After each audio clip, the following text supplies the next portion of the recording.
러시아 공사관을 누가 건축을 했느냐? 바로 러시아 사람인 사바틴이 하게 됩니다. 사바틴, 우리나라 이름으로 뭐 살파정, 살파진 이렇게 부르기도 하는데요.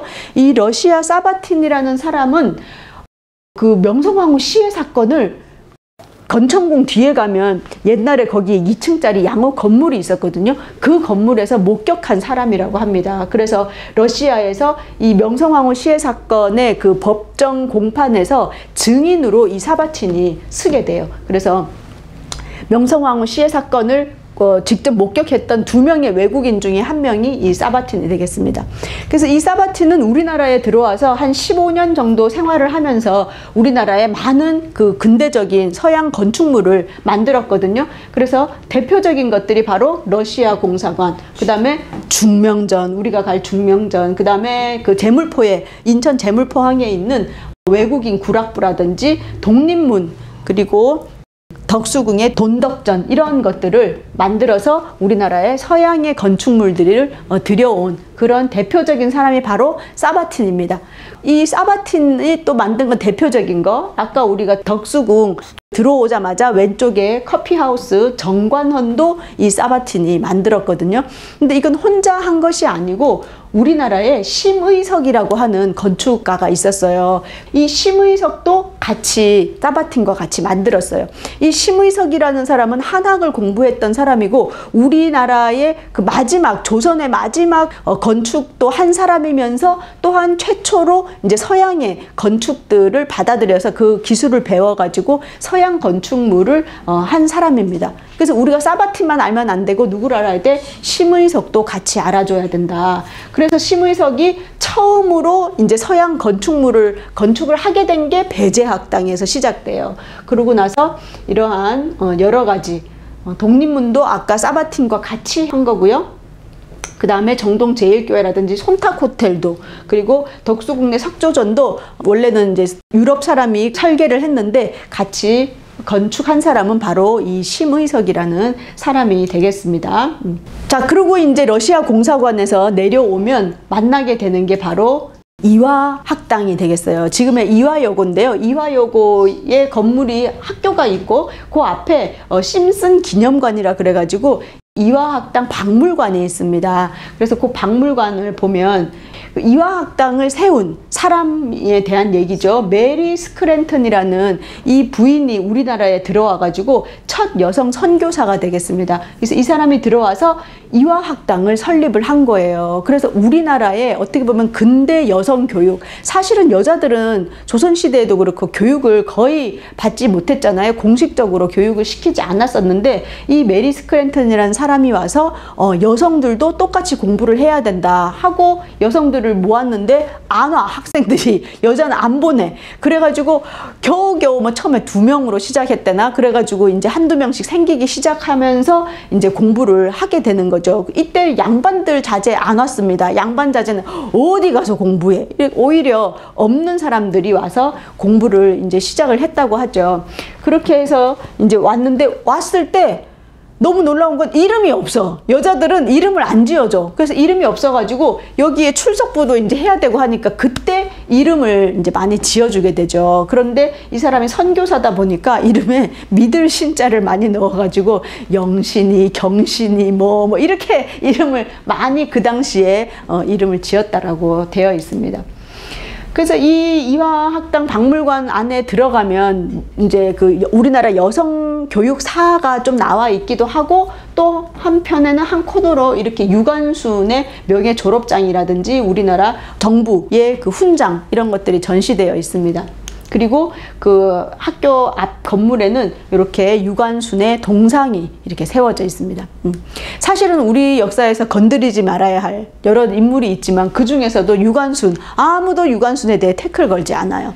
그런데 우리가 여기서 기억해 볼 것은 이화학당이라는 이 이화의 이야기를 좀 하고 넘어가야 될 거라고 생각합니다. 왜냐하면 이 이화학당 박물관 안에 김환란 이런 사람들도 있어요. 물론 이화여대의 그 총장이었고 했기 때문에 있는데, 이 유관순도 너무 많은 일을 해냈고 우리나라의 그 3.1운동에서 정말 그 상징적인 인물인 건 맞습니다. 그리고 이 유관순의 부모님이라든지 가족 전체가 독립운동을 했던 것도 사실인데 이후에 이 김환란을 비롯해서 이화학당 사람들이 그 신사참배 가서 하고 그 다음에 심지어 어떻게 해요? 나중에 위안부에 가라고 연설을 했던 사람이 김환란이에요. 그런 사람들이 나중에 해방이 되고 나니까 자기의 그 친일 그 했던 기록들이 다 남아있는 거예요. 그래서 이 이화학당을 조금 우리 이화학당 중에 독립운동한 사람 없어? 하고 찾아낸 인물이에요. 그래서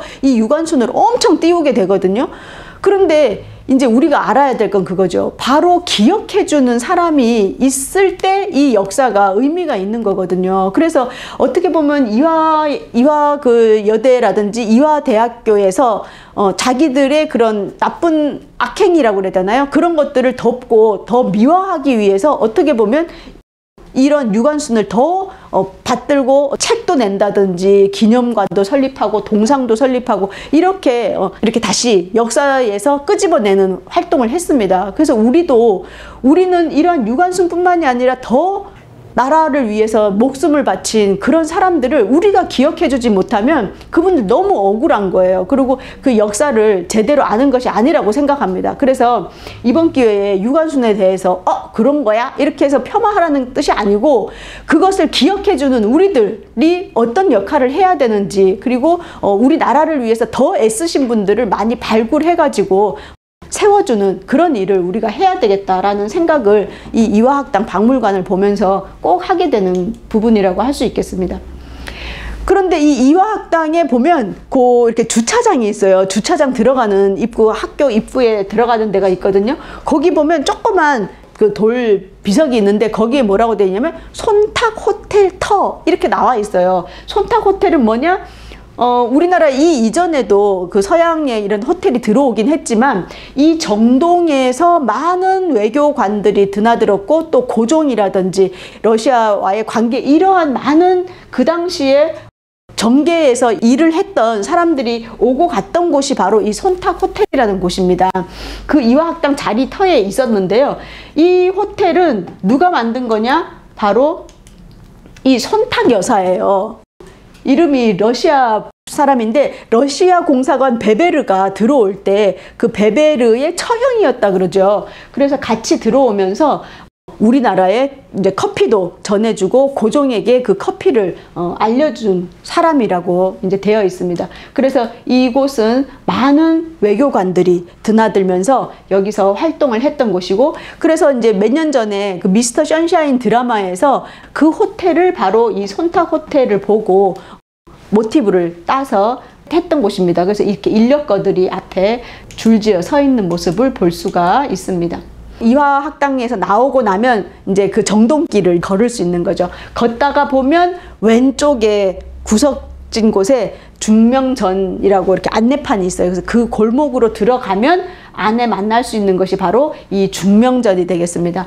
중명전은 우리 역사에서 아주 가슴 아픈 역사가 이루어진 곳이에요. 바로 1905년 을사늑약이 체결된 곳이 이곳이에요. 근데 왜 을사늑약을 여기에서 했을까?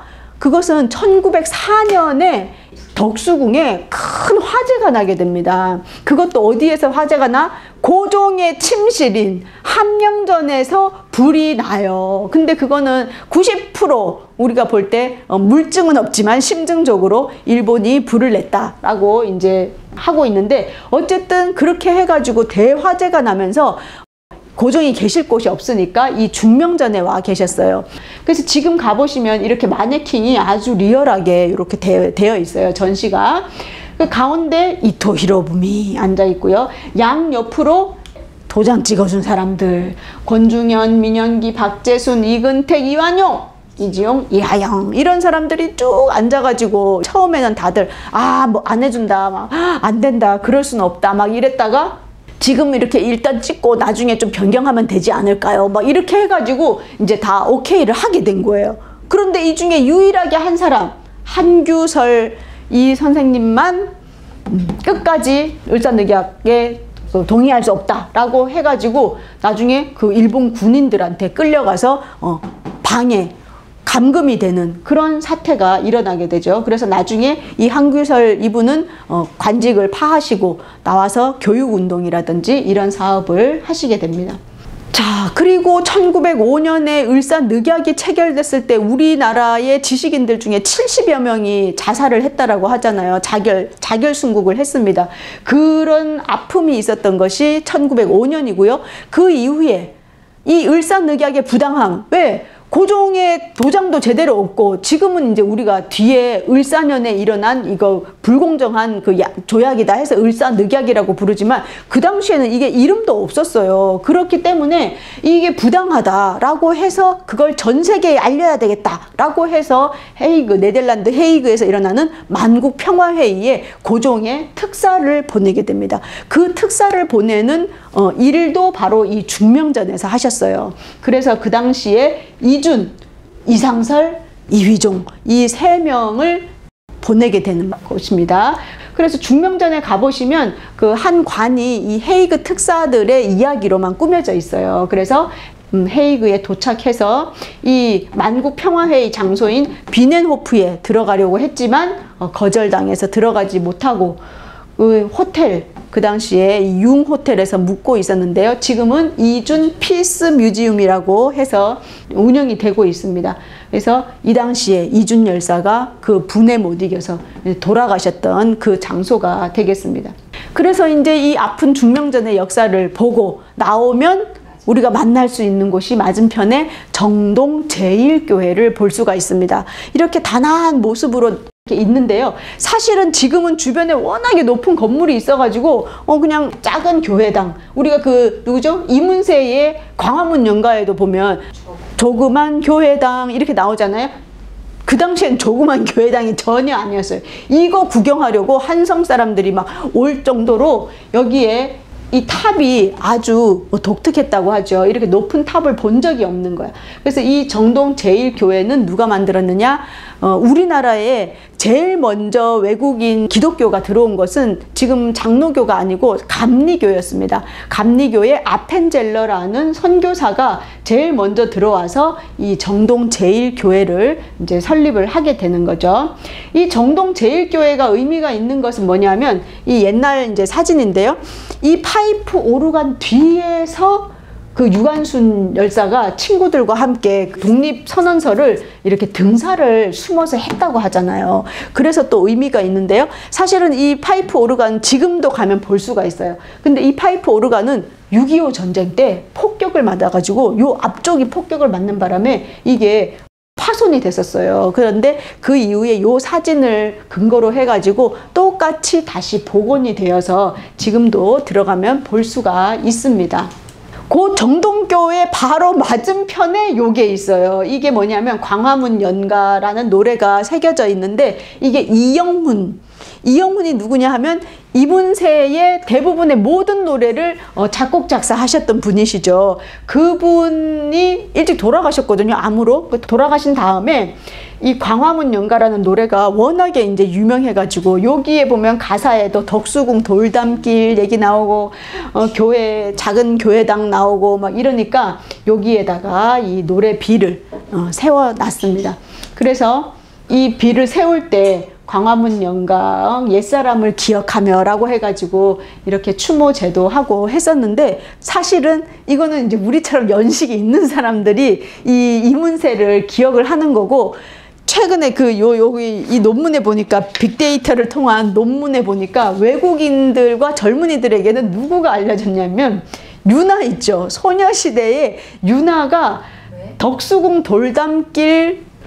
돌담길의 꿈인가 하는 그 노래가 있더라고요. 그래서 제가 유튜브에 들어가 봤더니 조회수가 어마어마하게 높아. 이 소녀시대가 한참 인기 있을 때 외국에서 또 그렇게 클릭을 해가지고 이 유나가 제가 뮤직비디오를 보니까 이 덕수궁을 이렇게 돌면서 노래를 다 불렀더라고요. 그래서 가사 보면 절대 헤어지지 않아 덕수궁 돌담길 이러면서 노래를 불렀어요. 그래가지고 이게 조회수가 어마무지하더라고요. 그래서 내가 나이가 들었구나. 요새 젊은이들은 윤화로 기억을 하는구나. 우리는 이문세를 기억하는데 라는 걸 알 수가 있었습니다. 그래서 이런 데이터를 분석한 걸 통해 가지고 이게 이제 우리가 K-팝이 많이 이제 퍼지게 되잖아요. K-팝이 퍼지게 되면서 사람들이 윤하가 사진 찍은 곳에 가서 우리도 사진을 찍어야 되겠다라고 하면서 이 덕수궁과 정동길에 외국인들이 많이 이제 와서 사진도 찍고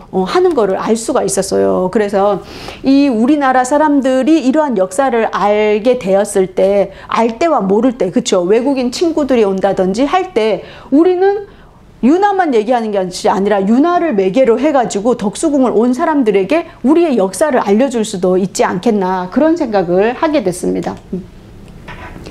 자, 이렇게 해가지고 이제 정동교회에서 보통 바로 이제 직진해서 뭐 미술관 쪽으로 해가지고 이제 나가는데, 그러지 말고 그 오른쪽으로 올라가면, 조금 올라가면 배제학당을 가는 길이 있어요. 그런데 배제학당 가는 길에 여기 배제 어린이 공원이라 그래서 조그만 놀이터가 있는 공원이 있거든요. 그 공원 앞에 이 동상이 있습니다. 이 동상이 뭐냐, 아까 제가 말씀드렸던 그 유관순에 대한 이야기와 연결되는 곳인데요. 여기가 뭐냐 하면, 여기 바닥에 안사람 의병가가 그 쇠로 또 이렇게 적혀 있고, 여기는 이게 뭐냐 하면 여자 독립선언소고, 이 뒤에 돌 뒤에 가면 뭐가 있냐면 우리나라 여성 독립운동가들의 이름이 쫙 새겨져 있습니다. 그래서 안사람 의병가는 누가 만들었죠?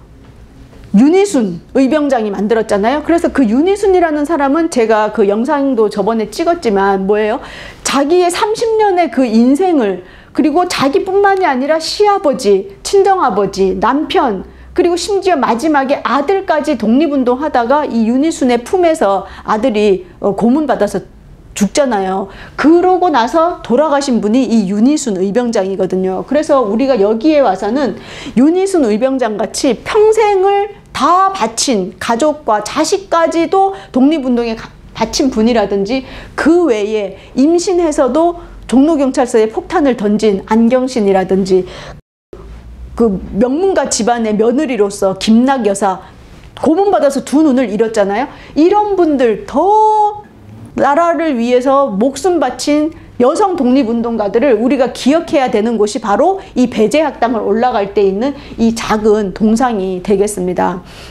그래서 이렇게 이제 올라가는데요. 사실은 요게 또 유명하게 된 건 그 뉴키즈 온 더 블락이라는 프로그램 아시죠? 그 유재석이 나오는 프로그램에 여기에서 그 또 한번 찍었었거든요. 그래서 또 좀 유명해진 그런 곳입니다. 그래서 이제 이 배제학당으로 올라가다 보면 배제학당 요 앞에 뜰에 뭐 어떤 팻말이 있냐면 제1회 전국체육대회 개최지 이렇게 써 있어요. 그래서 얼마 전에 그 전국체전 100주년 기념인가 뭐 해가지고 막 크게 행사를 했었잖아요. 작년이었나? 그랬는데 여기가 바로 제1회 전국체전을 했던 곳이 이 배제학당이 되겠습니다.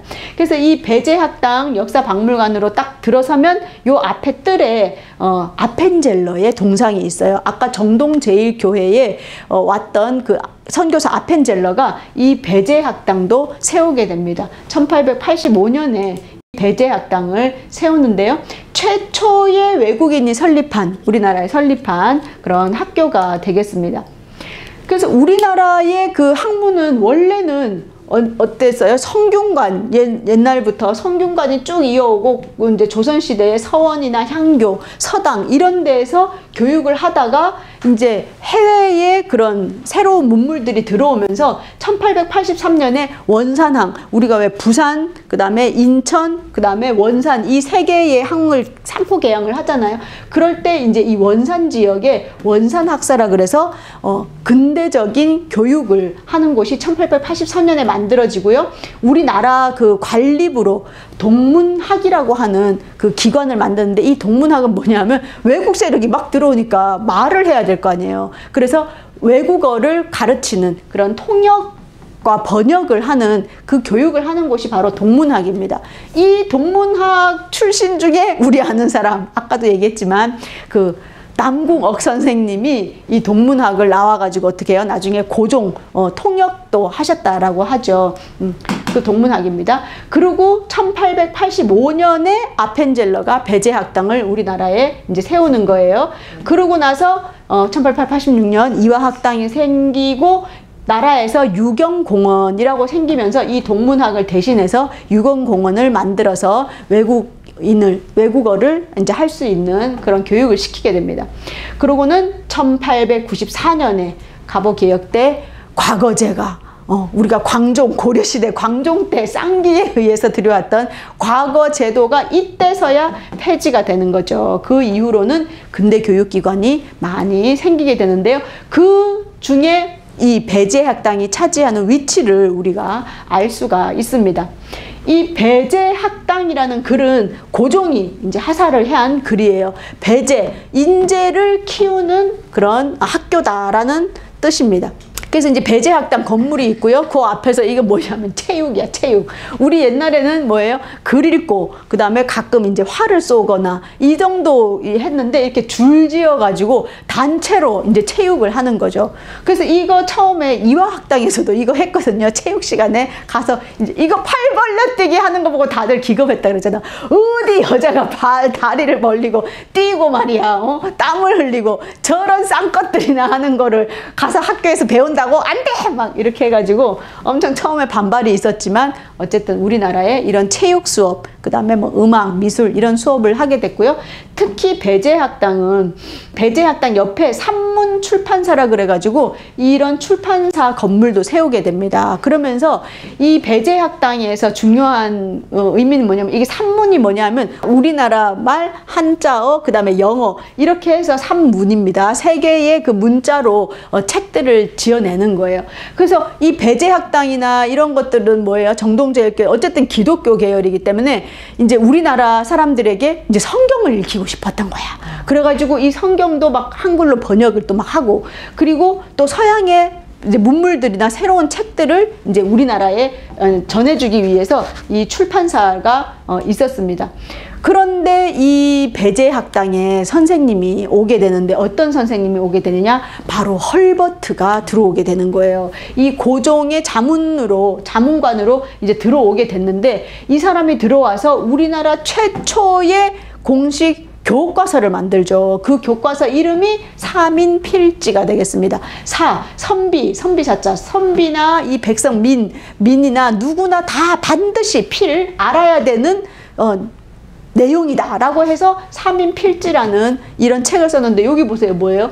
전 세계가 어찌 돌아가는지 알려줘야 되겠다 해서 세계 지리, 각 국에 어떤 나라가 있고 그 나라들은 사람들이 어떻게 살고 있고 하는 내용들을 이렇게 넣은 그런 수업이 되겠습니다. 그래서 우리가 헐버트 하면 아까 헤이그 특사 보냈잖아요. 그 헤이그 특사를 보낼 때 아주 혁혁한 공을 하고 그 만국 평화회의가 개최된다는 정보도 고종에게 전해준 사람이 바로 이 헐버트가 되겠습니다. 그래서 이 헐버트가 선생님으로 있으면서 여기에서 배출된 학생들이 대단한 사람들이에요. 누구야? 주시경 선생님. 주시경 선생님은 특히 아까 그 산문 출판사에서 책 출판을 할 때 마지막 교정도 보고 이러면서 한글의 그 띄어쓰기라든지 한글의 가로쓰기의 중요성 이런 것도 깨닫게 되고 우리나라의 그 언어 교육에 있어서 많은 것들을 이 배제학당을 다니면서 생각도 하시고 많은 활동들을 하신 분이세요. 그 외에 그 나보기가 역겨워 가시려거든 들여밟고 가시옵소서 김소월, 그 다음에 나도향 소설가 나도향 이런 분들이 이 배제학당 출신이에요. 제가 쓰진 않았지만 제일 유명한 사람이 있죠. 배제학당 출신 이승만 대통령이 되겠습니다. 그래서 여기에서 초창기에 이승만 대통령 독립운동 진짜 했는데 그때 이 배제학당에서 뭘 했냐면 토론 수업을 했어. 토론 수업을 하고 또 하나는 뭐냐면 학생회 있죠. 학생회라는 것이 있어서 옛날에 우리 조선시대 뭔 학생회야. 학생회는 그냥 스승님이 가르쳐주면 그림자도 밟지 않고 그대로 그냥 따라서 무조건 하는 거였지 어디 학생들끼리 모임을 해가지고 자기들의 의견을 내고 어디 그래. 그런데 이 배제학당이라는 곳에서 학생회를 조직해가지고 회장, 부회장, 뭐 서기 뭐 이런 거 해갖고 서로 회의하고 이렇게 된 거예요. 그래서 이러한 바탕으로 해서 나중에 그 만민공동회라든지 이런 활동들, 또 민주주의적인 많은 기반들이 교육됐던 곳이 바로 이 배제학당이 되겠습니다. 그래서 이제 배제학당을 딱 나와서 옆으로 가면 서울 시립미술관이 나오죠. 이 서울시립미술관은 원래는 이 자리에 뭐가 있었냐면 독일 대사관이 있었어요. 독일 대사관이 있었다가 나중에는 이 독일 대사관이 물러나고 그 자리에 법원이 들어서게 됩니다. 그래서 이 법원에서는 일제강점기 때 법원은 뭘 했겠어요? 우리나라 독립운동하는 사람들 여기 종로경찰서에서 잡아다가 막 고문해가지고 여기에서 판결을 인권에 반하는 우리 민족의 독립운동을 반대하는 그런 못하게 하는 판결들을 많이 내린 그 가슴 아픈 곳이 바로 이곳입니다. 그러고 나서 이제 해방이 된 다음에는 여기에 그 가정법원이 이제 또 막 들어서고 이랬죠. 그래서 덕수궁 돌담길, 그 멋진 돌담길을 걸으면 남녀가 헤어진다라는 그 요상스러운 전설이 왜 있었겠어요? 바로 그 당시에 1960년, 70년대는 지금처럼 뭐 이렇게 여자들이 사회생활을 많이 할 때가 아니기 때문에 남녀가 둘이 분위기 있는 길을 걸을 일이 거의 없었다는 거예요. 그랬는데 여기는 뭐예요? 법원이니까 이혼하려면 반드시 부부가 가야 되잖아요. 그래서 이 길을 걸으면 남녀가 헤어진다라는 이야기가 나온 것은 바로 여기에 가정법원이 있었기 때문이다 라고 이야기하고 있습니다. 그런 다음에 이 가정법원이 어디로 이동해요? 이제 서초동으로 가게 되면서 지금은 양대동으로 다시 몇 년 전에 이동을 했는데, 그게 가면서 이 지역, 이 공간을 어떻게 썼다? 바로 시립미술관으로 쓰게 됩니다. 그래서 딱 보면 이거 옛날 건물이네 이렇게 생각을 할 수가 있어요. 그런데 요 앞에만 옛날 건물이고 뒤는 신식 건물입니다. 그 뒤라는 게 뭐냐? 바로 요 앞에만